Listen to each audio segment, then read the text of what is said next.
January 16, 2019, 4:09 p.m. Eastern Standard Time. January 16, 2019, 4:09 p.m. Eastern Standard Time. American Football, English, Cameron Jordan, Drew Brees, Frank Gore, Colin Kaepernick, Aaron Donald, C.J. Anderson, Michael Thomas, Michael Brockers, Marcus Peters, New Orleans Saints, Los Angeles Rams, NFL, Ndamukong Suh, Todd Gurley. The Saints and Rams will meet for the second time this season Sunday, and both will look to their not-so-secret weapons. The Saints and Rams will meet for the second time this season Sunday in the NFC Championship, and both will look to their not-so-secret weapons in order to punch their ticket to the Super Bowl. In the team's previous matchup in Week 9, things were a little different for the visiting Los Angeles squad while New Orleans enjoyed the home field advantage in the Mercedes-Benz Superdome. Now, the Rams will hope to use their high-powered rushing attack, which has boosted the offense after the mid-season loss of wide receiver Cooper Kupp. At the same time, the Saints, who will again be playing host, will rely on their biggest playmaker, receiver Michael Thomas, to expose an inconsistent secondary. It will be up to each of the team's X-factors, and then some, to play in February. Los Angeles Rams X-factor, the run game. There has only been one other playoff performance like running back Todd Gurley and C.J. Anderson's in the last decade. It was in 2013 when former 49ers quarterback Colin Kaepernick and Frank Gore each had 100-plus receiving yards, and the last pair of Rams to complete the feat were Marshall Faulk and Trung candidate when they combined for 328 yards in 2001. Gurley and Anderson combined for 238 yards and 3 touchdowns against the Cowboys, who allowed just 3.8 yards per carry during the regular season, the fourth-best run defense in the NFL. By all accounts, it should have been difficult for Gurley to finish his 7th game with 100-plus yards, 115, and Anderson to have his 3rd consecutive games with 120 or more yards, 123, but the pair got it done behind a stout offensive line. Todd Gurley, 0.35 yards, gone. But this won't be easy. New Orleans finished the regular season with the second-best rushing defense and allowed only 3.6 yards per carry.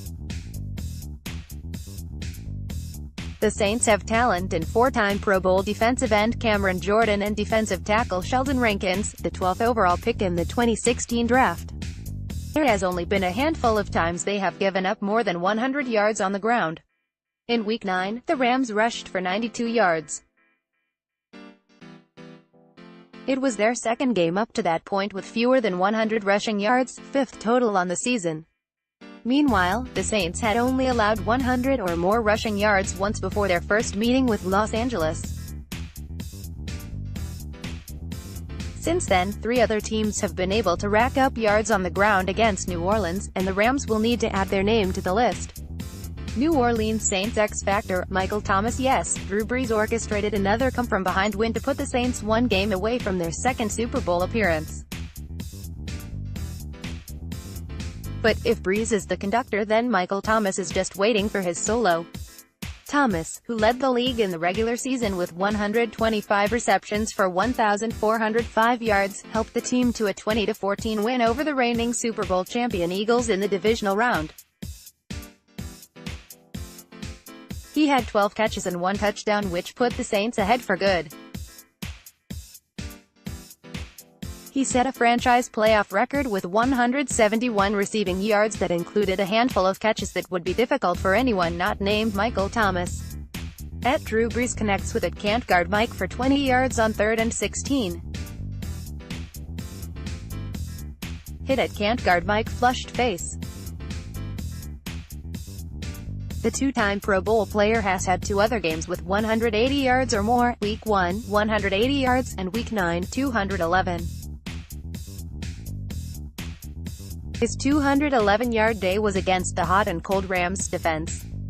Los Angeles boasts a defensive front that includes the likes of Aaron Donald, Ndamukong Suh and Michael Brockers. The 3 have 26 combined sacks and will pressure quarterback Drew Brees every opportunity they get. It's the Rams' secondary that should cause concern, especially against Thomas. In Thomas's previous matchup against the Rams, cornerback Marcus Peters was exposed on big plays more than he made them.